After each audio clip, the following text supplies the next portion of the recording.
If you need to update your phone number on Tidal, follow these simple steps to ensure your account information is current. Step 1. Open the Tidal app.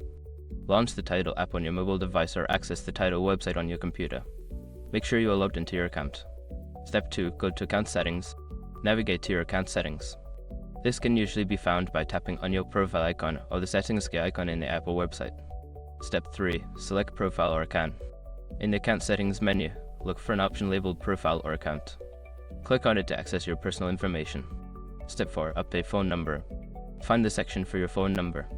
Delete the old number and enter your new phone number. Make sure to double check for accuracy. Step 5. Save changes. After entering your new phone number, look for a Save or Update button. Click it to save your changes and confirm that your phone number has been updated successfully. Once you've completed these steps, your phone number on Tidal will be changed. If you encounter any issues, consider reaching out to Tidal support for assistance.